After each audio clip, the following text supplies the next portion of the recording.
Let's go. Football cards collecting and investing. Another fun episode of the QuestCast.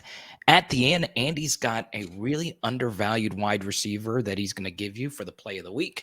But Andy, we talk about hype cycles, and it's the NFL draft, baby. And what makes this hype cycle interesting compared to the Super Bowl, where it's just two teams with a couple of players, the hype cycle for everyone going into the NFL draft is absolutely fantastic right now, which is why we recommend people to sell. Obviously, it depends on the situation, but selling right now is definitely not a bad option. It's a great option, Carter, because I am personally selling many different cards, guys that have been hyped up based on the new team scenario that they're in after the free agency period. I think we're in a perfect spot to capitalize on hype for a lot of guys that just aren't going to, the hype's not going to be there after the draft unfolds based on landing spots. And yeah, they could potentially go out and overperform in September, but why take that risk?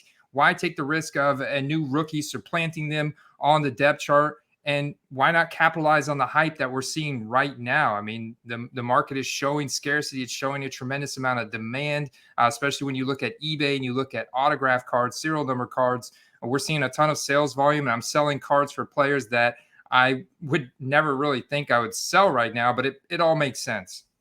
Yeah, so let's give some specificity here. So before the episode, we're talking about different quarterbacks.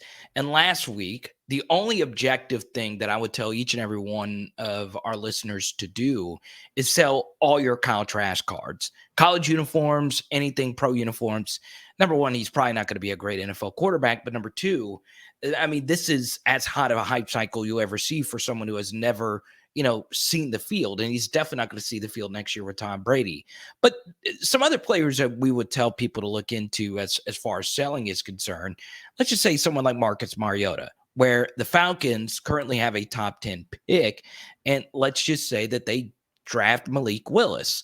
Well, guess what's going to happen to Marcus Mariota's stock? It's going to go down.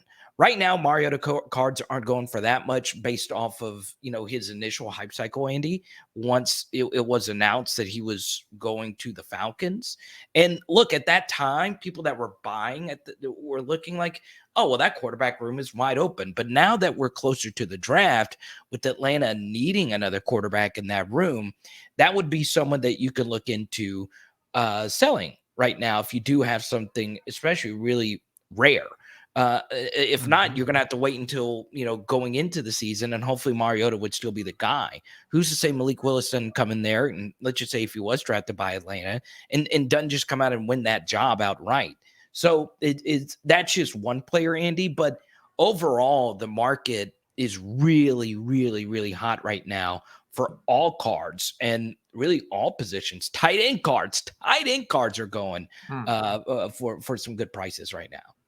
Yeah, absolutely, man. I just sold a Noah Fant rookie ticket auto for $40.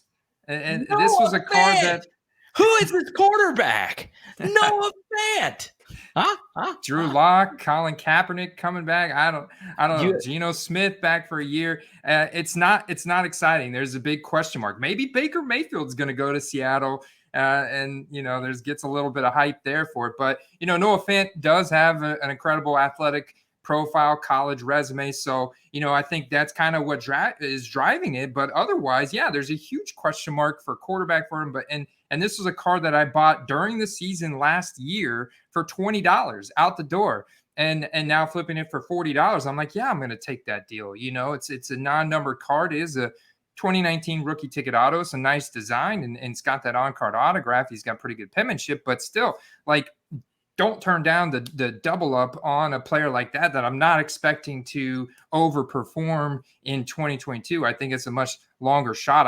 I'd like to take that $40 and then reinvest that into Albert Okwuegbunam, who's still on the Denver Broncos with a great athletic profile, but now got Russell Wilson, one of the great quarterback specialists in the league. And so that's just a prime example. But look at the sales volume that you can see for Sam Darnold, man. Sam Darnold's still selling right now, and it's like Carolina has got to draft a quarterback.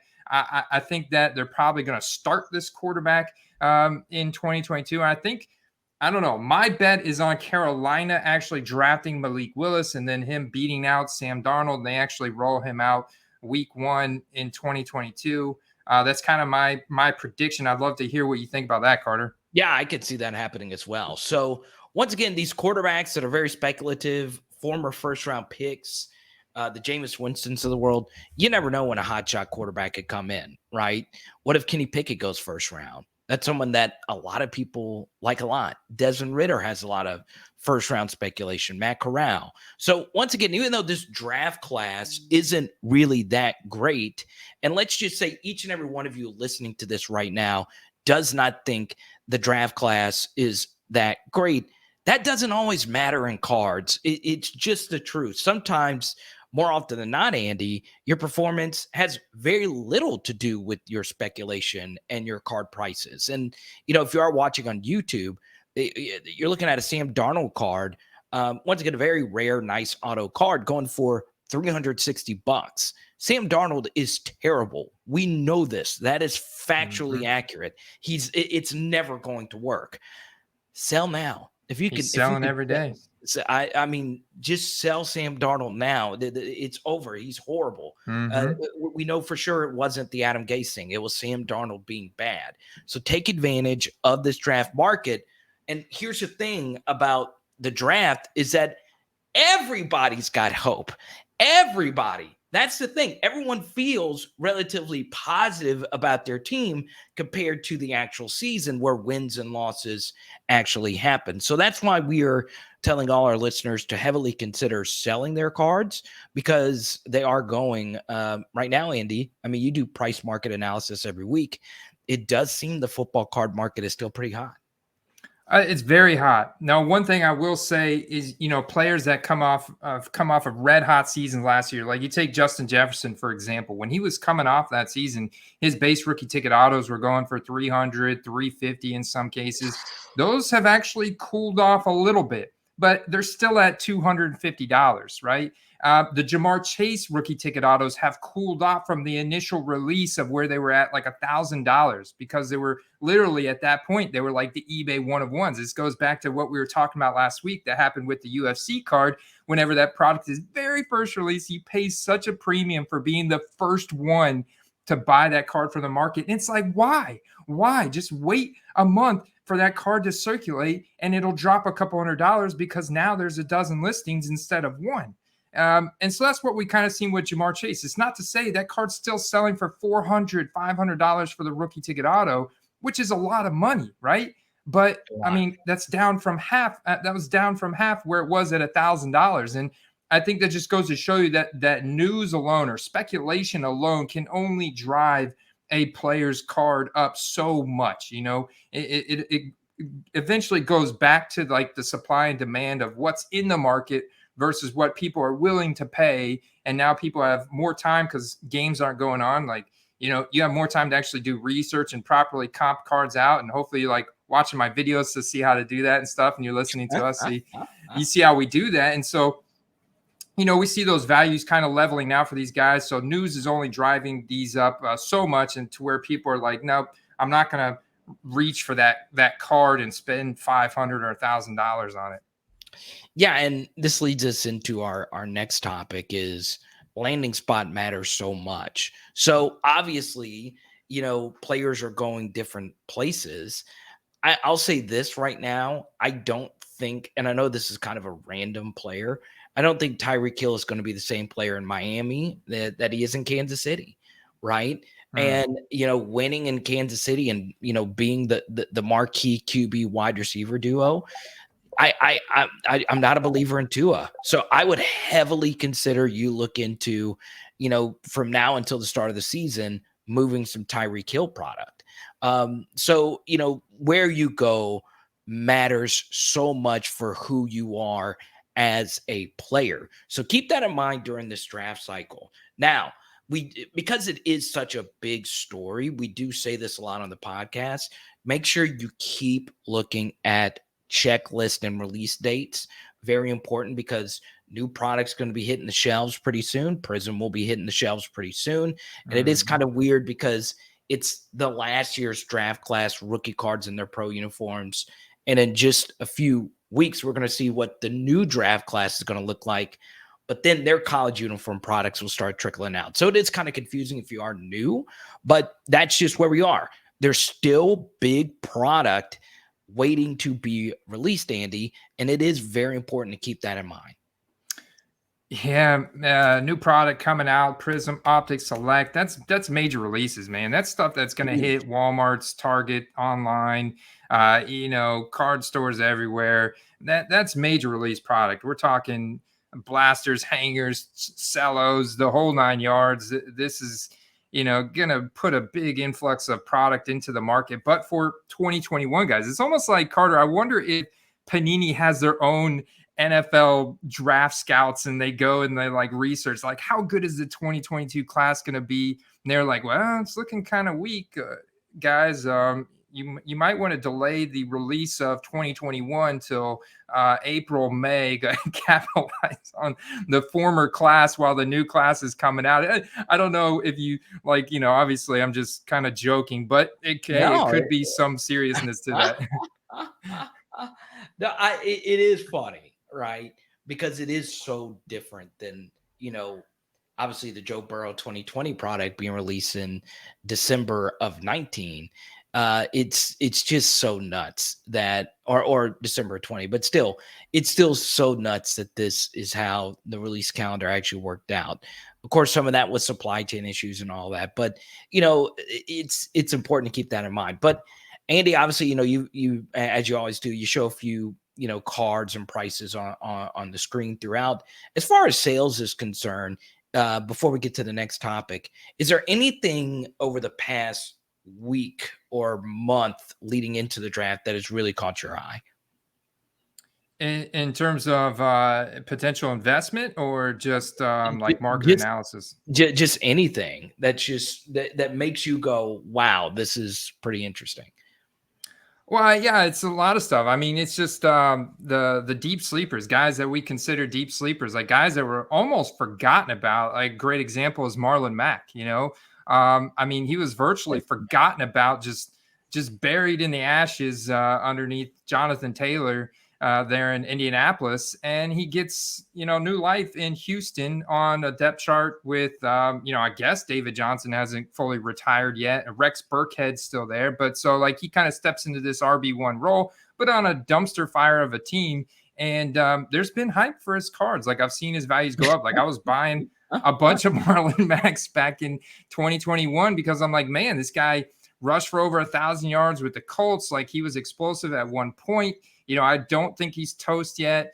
With modern sports medicine, you can come back from a ruptured Achilles, and he's had like a whole year to pretty much do nothing but run the practice squad for Indianapolis. And, here he is. And so I've been selling some rookie ticket autos of Marlon Mack for 3 to 4x of what I bought them for last year, but they were like, literally, I was buying them for less than $5 a piece, and now I'm selling them for around 15 to 20. So even like super deep sleepers like that, there's even been speculation, and we talk about landing spots a bit, but there's been a lot of hype lately for Sammy Watkins, a guy that's been notorious with injuries and flamed out on a variety of different teams. But now he gets a 1-year contract with the Green Bay Packers, and the Aaron Rodgers correlation hype all of a sudden have thrusted Sammy Watkins cards up to the next level of demand and price tier. So like, those are prime example of guys like you could have bought absolutely dirt cheap last year, and those are the biggest movers we've seen leading up into the draft. And I definitely think there's going to be a cool off for a lot of these guys come May and June after the draft unfolds and we see landing spots of the rookies. And think about it this way, right? Especially in May and June, because the product of this last class is coming out, that's where the money is going to go, right? People are going to want to be buying not only the product itself to rip, but the cards that come out of that product. So it would be smart to sell those guys. Also, a player like Marlon Mack, for instance. Something else, Andy, you bring up a really good point. I understand, and we'll never hide away from this.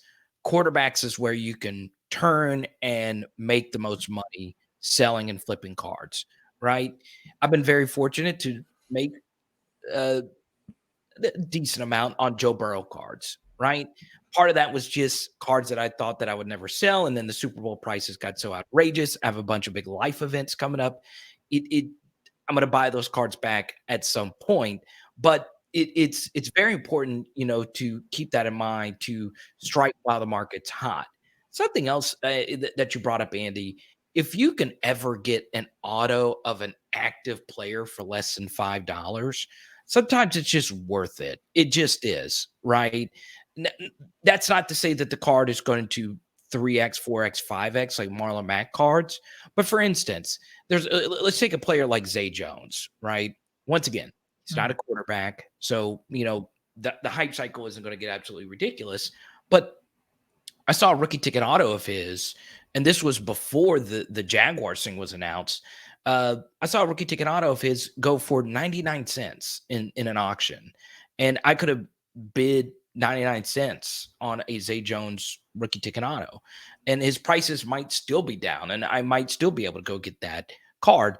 But if I'm not mistaken, the Jaguars handed Zay Jones a lot of freaking money. Right? You could still get his look. It's on the screen now. You can still get his rookie ticket auto for less than $5 right now. I don't think Zay Jones is anything special, but all it takes is one big week with a super hot hobby player with Trevor Lawrence for that card to go from 3 to 20 to 25 at the very least. So sometimes it's worth it. Sometimes it is, especially if you're going to a card show.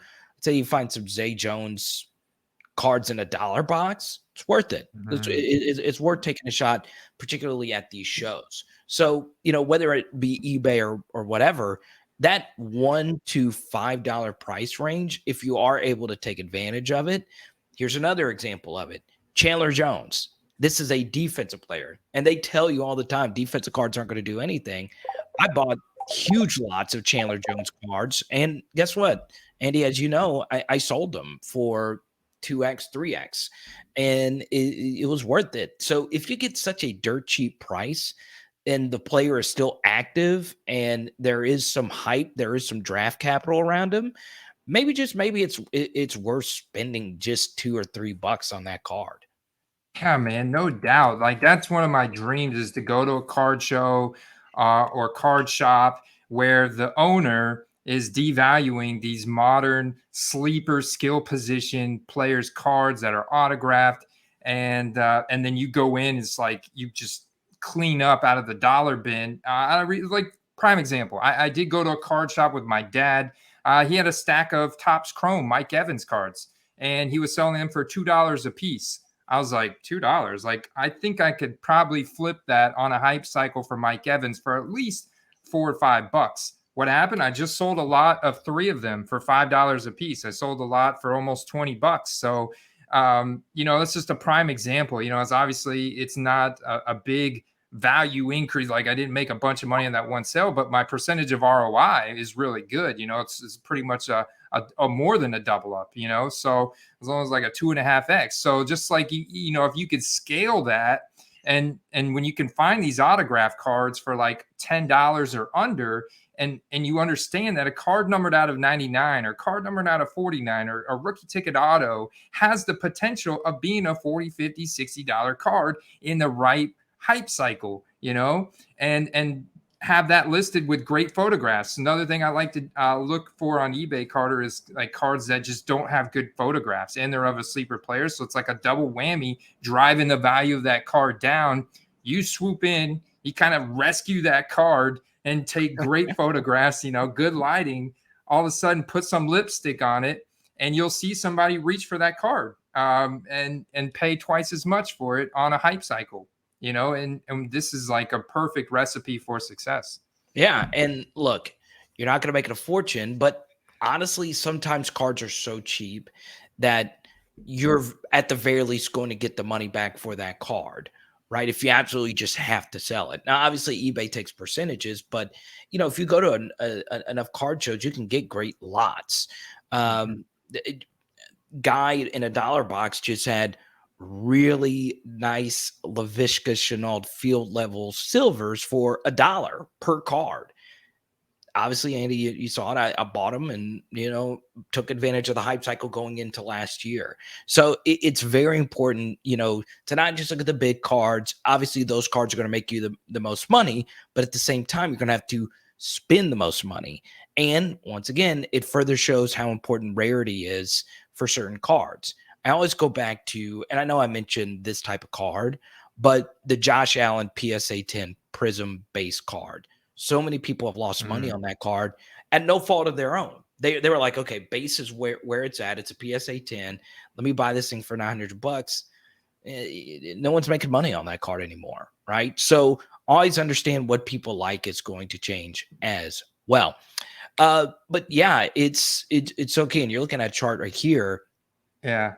I pulled up a PSA 10 chart of Josh Allen going back to 2019 to illustrate this exact point of kind of what happened to Josh Allen's PSA 10 in his hype cycles. And it's so wild, Carter, to look at this because, this right here, right? His preseason analysis heading into 2020. I pulled this off the CBS Sports website. Was that Josh Allen should not be considered a top 5 fantasy quarterback. And if you were drafting him in the first 4 rounds in your 1 quarterback league, you were making a mistake. And, well, we know what happened. He finished as the QB1 in 2020. They had a playoff run to the AFC Championship with the Chiefs, that, the first one that they lost. The cards went back down. But you can see they were at $1,000 there. And this is where his cards peaked in the draft, right at the draft in April of 2021. This was the draft hype cycle. This is the effect that the draft has on players that performed well the season prior. He overperformed in 2020. He continued that hype, built upon it. In fact, after losing in the championship game to the Chiefs, and his cards went up to new highs of, around $1,500, only to go back down. They tried to maintain. They lost the first week to Pittsburgh. That was a bad look. They had a couple other. They lost to the Jaguars. We talked about that. So it just he never went and overperformed compared to what he did in 2020, and that's why they never grew. And that's crazy because, his playoff run this past year was just so freaking nuts. And, that's one of my favorite things about Josh Allen is, like, he's an affable guy, right? He's about to do this golf thing with Brady, Mahomes, and Rodgers. And I do think he's going to win a Super Bowl at some point. It's just I would not spend it on a PSA 10 Prizm because that card is everywhere now.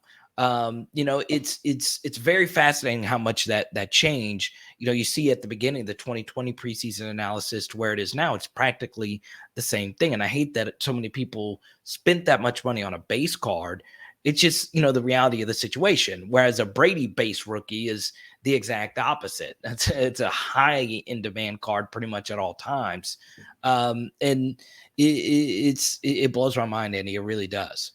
Yeah, compare that to Lamar Jackson, who was coming into the 2020 season, coming off of the legendary, historic 2019 MVP season that he had, where he led in rushing and passing touchdowns. And so he was the consensus QB1 right next to Patrick Mahomes heading into 2020. And you can see the price that his base Prizm PSA 10 got to in September of 2020, close to $3,000. This is $3,000. This is 3 times as much as the peak that Josh Allen's ever got to. So think about that in comparison about how inflated this card got. And I mean, you see what happened. Like, his accuracy fell off in 2020. I put they ultimately lost to the Bills in the playoffs, where Lamar Jackson had an ugly interception. So it just his passing numbers declined. He only had 2,700 passes. So the Ravens became even more run heavy in 2020 as well. So you can see where the value, and he didn't really get the hype coming into the draft in 2021, but that's because his cards got so inflated at the beginning of the season, and then he underperformed on top of it. So his expectations for 2021 actually went down throughout the draft hype cycle, throughout the offseason, heading into 2021, where they were, you can see here, they were under $1,000. And and he just didn't live up to that again. So they continued to drop to now where they are at now, just, you know, $150 or whatever. Yeah, I mean, I love Lamar, I really do, but man, you know, the AFC North being the way that it is now, is he QB3 in that division? Is he QB1 in that division? We'll see. If MVP Lamar comes back, like you've mentioned before, Andy, it was one of the best seasons we've ever seen a quarterback have. But you know, that would be something I would recommend everyone. I would just stay away from PSA 10 base.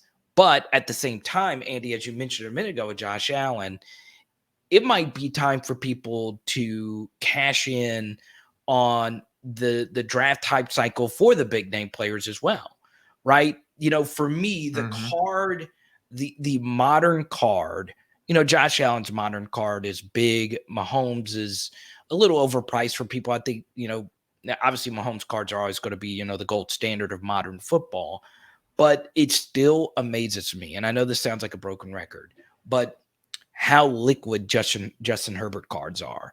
It's unbelievable how much people are buying this guy. And it's not quite unbelievable, Andy. I mean, he's obviously one of the most electric quarterbacks we've ever seen in this sport, but he is insanely liquid. Now, Joe Burrow is as well, but I'm a big Joe Burrow fan, so I'm looking at his stuff every day. But you know, maybe Andy, this would be a time if you are holding, you know, like a Justin Herbert card and you want to upgrade to another Herbert card. You know, this might be the time to find a way to move off of Herbert and potentially get a bigger one. Very good point. I think it's a very good point. You know, why not? You know, obviously we're seeing all-time highs for his card sales, and even in base prisms, base prism cards are still selling for high. Now, the one thing that you've got to kind of take into consideration is, are they still being undervalued? Are they still being undervalued in the sense that could the Chargers make a serious playoff run and Super Bowl run this year? That's the question mark. Like, if you think, do you believe in them? do you believe in the Chargers making it to the playoffs from the AFC West and actually winning and like progressing in the playoffs, maybe playing the Bills in the AFC Championship game or something? If you can paint that picture in your head, then I would say, you know, probably hold on to him, you know, because that's going to be the peak for Justin Herbert at this point. I think those cards could to potentially drop if they lose some games. September, October, those cards could drop if they're losing games. It's going to be very much playoff focused for the Chargers from here on out. And Justin Herbert is the captain of that ship, you know, for you know, the most part, obviously, in terms of hobby, you know. But do you? That's what my question for you. Do you believe in the Chargers? I do believe in them based on the amount of defensive weapons that they've added. I cannot fathom a playoff scenario that doesn't include the Chargers. Now, whoa! Wait, you cannot fathom it? I can't, man. I cannot. I would be shocked. Cannot fathom it? That's a strong word. Okay, that's a strong word. Yeah, like as in you cannot fathom means that's 110%, right? I do believe 110%. Like whenever I do my playoff tiers, like I've made tiers for each team based on how likely I think they are to make the playoffs. I've got the Chargers at 100% making the playoffs. No, are you serious? At a like unequivocally, yes, that they're going to make the playoffs in a division with Russell Wilson and the Broncos, who have really good defensive pieces as well. The same thing could be said about the Raiders with what they've added. Oh, yeah, they've only added the best receiver of the past 5 years to their roster, and that Mahomes guy, Kansas City. Yeah, the team that's been to 4 consecutive AFC championship games. I don't know if I could say I cannot fathom the Chargers making it. Now, I will say this. I do think the Chargers are very interested in making a move for Derek Stingley Jr. That would I'm telling you, I Look, think signing J.C. Jackson in free agency was one of the biggest steals of free agency. That guy had the second most interceptions last year. He comes from a New England Bill Belichick defense. I mean, you add him with Derwin James, and then you had Joey Bosa on one side, you had Khalil Mack on the other. I mean, the Chargers. If you can imagine if they got Derek Stingley Jr., this is just insane. Like it this is would be like insane. a It'd be, behemoth of and we talk about like in real NFL, defense wins championships. And Justin Herbert is like, with all the experience that he now has of playing in clutch situations and converting fourth downs and getting the team to the next opportunity. If their defense could just stop the offense, on that final drive and give him an opportunity, I think the Chargers make it to the next level. So I just can't see a scenario where they're not in the postseason making a run. well, if you feel that way, then you should hold all your Herbert cards and buy more, because it would also be Herbert's first playoff run too. So you would get that playoff hype cycle if he was able to actually get on a run, and if he made it to the Super Bowl, his cards will go higher than what Burrows did. I truly do believe it. So and that's why I talk about Justin Jefferson, because shout out to Todd in our Discord. He brought up the fact, he was like, I thought Justin Jefferson would be higher in my hype index rankings. And I said, well, in my rankings, what's holding him back is the fact that the Minnesota Vikings flame out towards the postseason every year. Yeah. And I said, can you imagine what Justin Jefferson's rookie cards would do if he was the number one wide receiver, like he has been, but also made a playoff run? And Kirk Cousins cards would go crazy because they're so cheap, for especially being a 2012 rookie. And with how many stats he's put up on a year-to-year basis, it's like the Matt Stafford corollary last year. That playoff and that Super Bowl run is going to be the factor that takes a lot of these guys' cards to the next level. Hobby tip of the week, Andy, it's yours. Go ahead, buddy. All right, so this one goes back to those Marlon Max rookie ticket autos I've been selling, right? I told you I had 5 of them, but one thing that I would recommend that you do is only list one at a time. List one at a time so you can, so you don't like reveal your entire hand at once. And what that's going to do is it's just going to dilute the scarcity of that card. It's going to give the perception that there's a lot more out there than there is. Right. So if you only list one at a time, you gauge the demand, the interest for that card, you sell it. Well, then you list your next one. And this is for a few reasons, right? It doesn't dilute the scarcity of that card. It also gives the perception of scarcity around it. And it helps you stay like organized. So you're not like listing 3 of the same cards at once. And then you're like, all right, which one did I just sell this guy? It's like, and then you have to like label them. I listed this one on, April 18th, this one on the 19th, and this one on the 20th, or whatever the case may be. So there's multiple reasons why I recommend you do that. But I think so the second card I'm going to list is going to be now $20. If that one sells at 20, maybe I bump it up to 22. And I'm doing them as soon as I sell it, I'm listing the next one, but I just wouldn't list them all at one time. Yeah, it just depends on your situation. Like, for instance, Andy's point here is not anti-sell cards and lots. It's just be careful selling the same card in lots, right? Because, one thing to add on to your hobby tip of the week, Andy, I think sometimes we forget that it is so much harder to sell a card than buy a card. Because one important thing about selling a card, and this is something that's helped me, is putting myself in the shoes of the buyer, right? The buyer wants to look at the card and think that they're actually getting something special. The buyer also wants to look at the card when they buy it to see how much room do they have for that card to grow so they can also sell it for a profit, right? Not everybody is buying that card to collect for their PC, right? It's a totally different thing. So that's very key. And honestly, sometimes, I feel that way about buying lots. But there's also a piece of me that says, I don't want these cards anymore. Let me just sell all of them at once. If you have that mentality, once again, you are missing out on profits if you just do a 99-cent auction to do it that way. But it does take away from the idea that card that you're buying is really special. If it's like, oh, look, I got 20 of these Marlon Mack cards for $100, $5 a piece. That's not really a good deal. It really isn't, because you got 20 of them. So they're not scarce. And I actually did that with some World Cup soccer cards, and those cards are worthless now. And I bought like huge lot of like 40 Landon Donovan cards, and it was not the right move. And now that I look back at it, Andy, your exact point that you made, I was like, you know what? Maybe me as a buyer should have said, maybe these cards aren't special, that I got like 1,000 Landon Donovan cards for like $2. Yeah, very cool, man.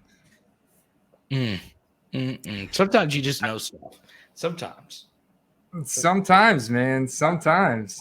I agree. I agree with that hobby tip of the week.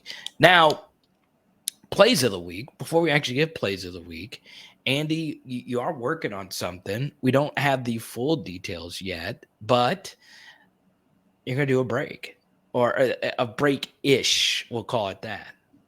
A break-ish. Yes. Ish. Yes. We are going to break the Bowman U football hobby box next week, guys. It is coming in April 27th. That's next Wednesday, the day before the draft kicks off. This is going to have juniors and seniors. So draft candidates are going to be in this product. Plus guys like Bryce Young, CJ Stroud, LSU's infamous Keyshawn Butte is going to be in there. So we're going to break it, man. We're breaking it live. We're opening it up to the patrons in the Discord server today. Give them first right of refusal. Let them fill up the slots. And then if there's any slots open, we're going to publish that on YouTube and Twitter and Instagram. We're going to fill this thing up, about 20, 25 slots. And then we're going to break it live next week. Hopefully you'll be able to join me, Carter. Patreon.com/football cards. It's just worth for you to join our club, right? Where we talk about football cards all the time. So if you are passionate about it, if you have questions, it's a good way to reach me or Andy. So make sure you check that out. I'm really excited about it because I am a college uniform guy. I like college uniform cards. Not everybody does. So that's something I like about Bowman U, is that it is a new variation of college uniform cards. Now, Andy, play of the week. We tease it at the beginning. You have a very undervalued pass catcher out there. Pass catcher. You know what? I thought about the pass catcher at the beginning of the show. I'm going to pivot. This is a guy who actually doesn't catch the ball at all. He's a running back, but he doesn't catch the ball. Let's just forget about his catching, receiving ability. But he is on an elite offense, and he is going to be on a depth chart with an elite pass catching running back. In Clyde Edwards-Helaire. I want to talk about Ronald Jones, Carter.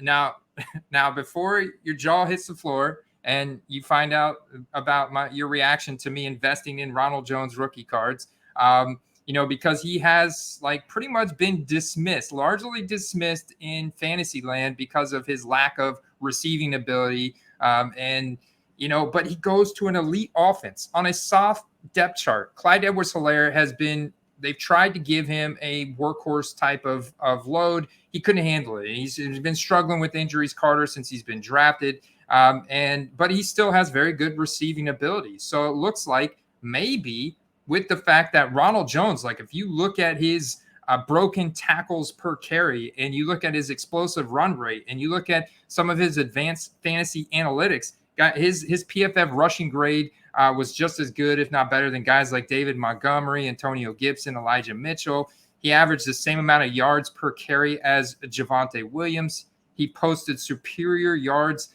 after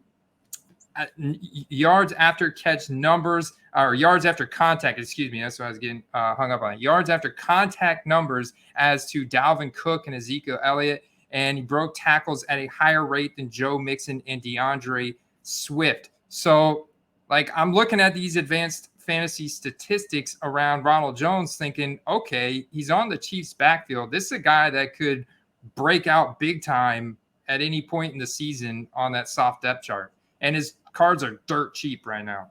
I love it, man. The Rojo resurgence. I love it. How great is it to go from Tom Brady to Patrick Mahomes? Are you kidding me? Are you kidding me, Rojo? Yeah, I like that. I like that play of the week. for me, Andy, my play of the week is a pretty simple one.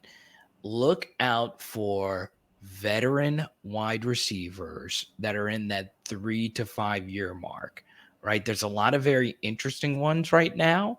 I'm looking at Michael Thomas, rookie autos, depending on which one you get, anywhere from $15 to $45 is where you can get one.